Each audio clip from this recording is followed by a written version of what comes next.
श्री कृष्ण का हर एक सुविचार अनमोल है। उनके कहे विचारों को अगर हम अपनी जिंदगी में उतारेंगे तो हमारे जीवन में कभी भी दुख और अशांति नहीं आएगी। हम हमेशा खुशी से जीवन जी सकेंगे।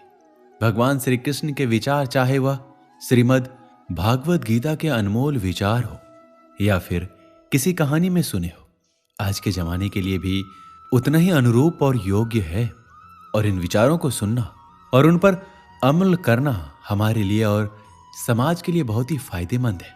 धरती पर महापापी कंस के अत्याचारों से लोगों को मुक्ति दिलवाने के लिए जन्मे भगवान श्री कृष्ण ने ना सिर्फ इस संसार को आपस में प्रेम करना सिखाया, बल्कि कई ऐसे प्रेरणादायक और अनमोल सीख भी दी जिनको अगर हम सभी अपने जीवन में उतार लें तो निश्चय ही एक सफल और श्रेष्ठ जिंदगी जी सकते हैं। भगवान श्री कृष्ण ने श्रीमद् भागवत गीता के माध्यम से कहा है कि मनुष्य को अगर अपने जीवन में सफलता हासिल करनी है तो फल की इच्छा किए बिना कर्म करना चाहिए। इसके साथ ही भगवान श्री कृष्ण ने अपने विचारों के माध्यम से यह भी कहा है कि जो व्यक्ति भूतकाल को लेकर पश्चाताप करता है उस व्यक्ति का वर्तमान तो खराब हो ही जाता है, इसके साथ ही वह अपने भविष्य के लिए कुछ नहीं कर पाता है। धरती पर पाप का अंत करने के लिए भगवान विष्णु के 8वें अवतार में जन्मे श्री कृष्ण ने महाभारत के युद्ध में अर्जुन के द्वारा पूरे जगत को ज्ञान दिया। भगवान श्री कृष्ण ने अपने सर्वश्रेष्ठ सुविचारों के माध्यम से मनुष्य को बताया कि अपने अशांत मन को व्यक्ति अभ्यास के माध्यम से किस तरह अपने वश में कर सकता है, क्योंकि जो व्यक्ति अपने मन को काबू में नहीं करते उनके लिए वह दुश्मन की तरह काम करता है।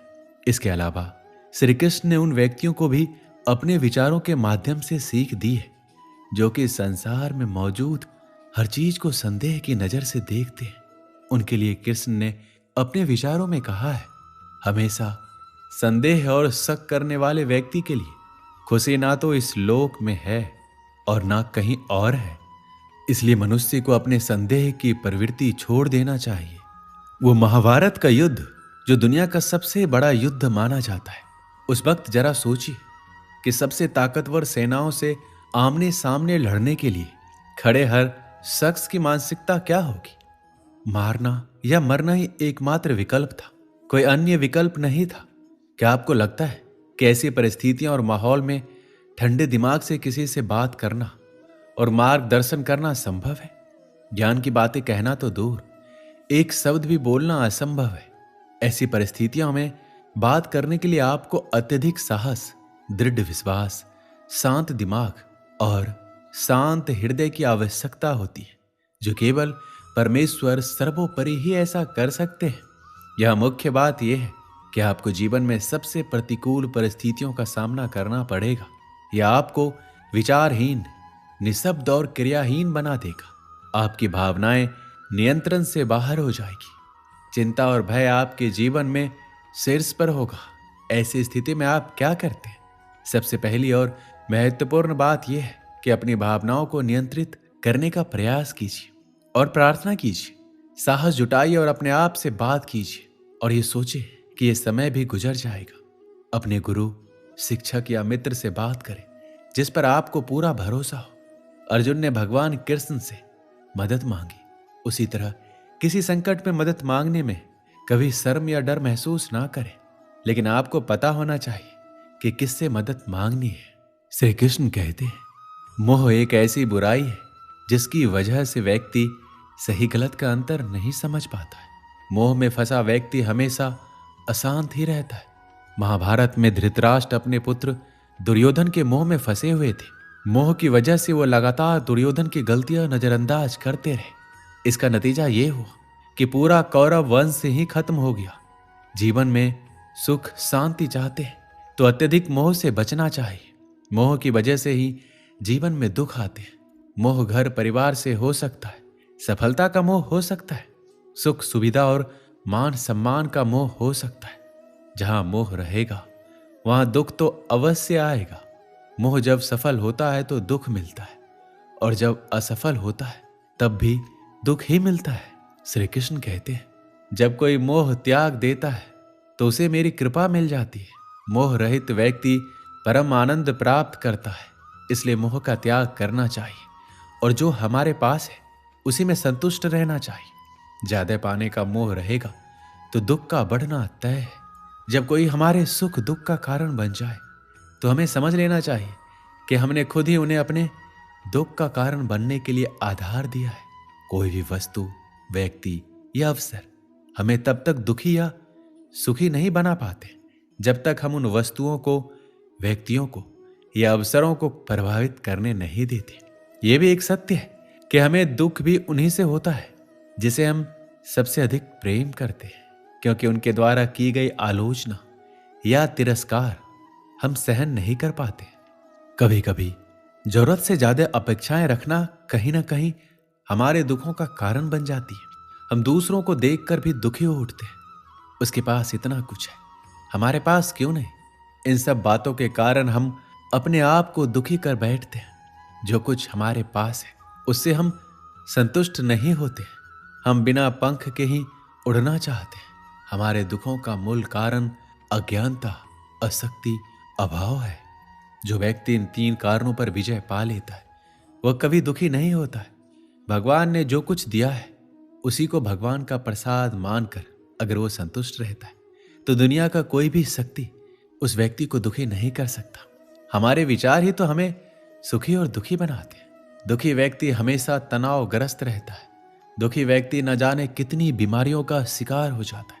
जिस व्यक्ति के विचार हमेशा उसके अनुकूल है वह कभी दुखी नहीं होता है, लेकिन प्रतिकूल विचारों वाला व्यक्ति हमेशा दुखी रहता है। दुखी व्यक्ति अपने दुखों का कारण किसी व्यक्ति, वस्तु को देता है। व्यक्ति अपने मित्र को भी शत्रु मान बैठता है। अगर कोई व्यक्ति दुख रूपी दलदल से बाहर निकलना चाहता है तो हमेशा ध्यान करना चाहिए।